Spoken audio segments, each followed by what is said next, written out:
Shalom, Bapak Ibu yang kami kasihi dalam nama Tuhan Yesus Kristus.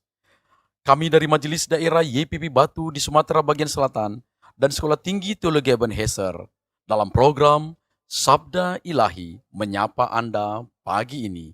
Tuhan Yesus memberkati.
Salam, selamat pagi sahabat Sabda Ilahi.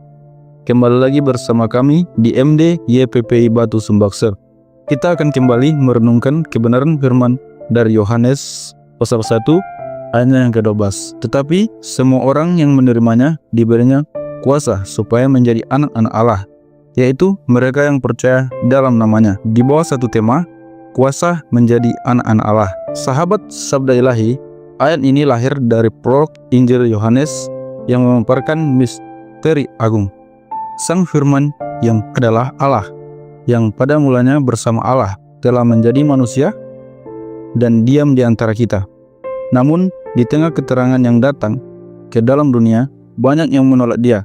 Yohanes menegaskan bahwa hanya mereka yang menerima Kristus, yaitu yang percaya dalam namanya, yang diberikan kuasa menjadi anak-anak Allah.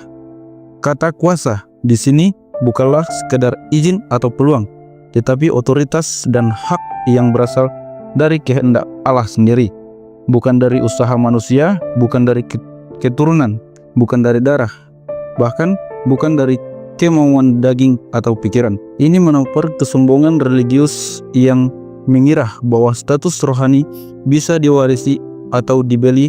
Dalam terang kebenaran ini, kita dihadapkan pada kenyataan bahwa setiap manusia secara alami adalah anak murka karena dosa, terpisah dari Allah, tanpa kemampuan sedikit pun untuk meraih keselamatan.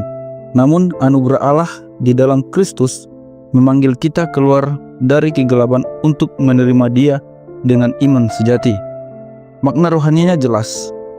Menjadi anak Allah adalah identitas yang lahir dari kelahiran baru oleh Roh Kudus, bukan sekedar keputusan emosional atau tradisi agama.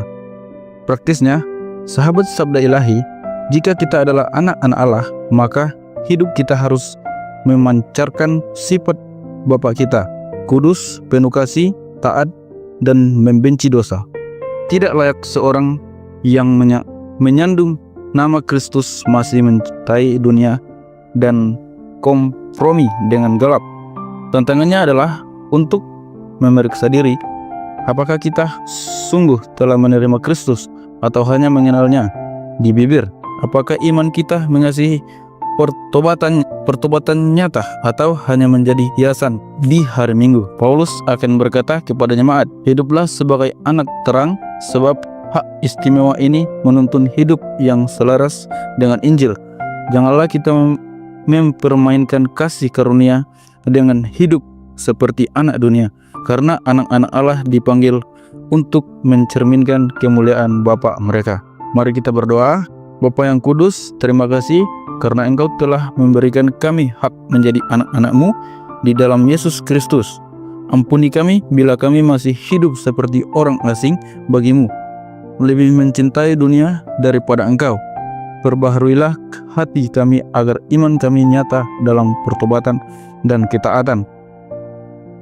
Mampukan kami untuk berjalan sebagai anak terang, memuliakan nama-Mu dalam segala hal.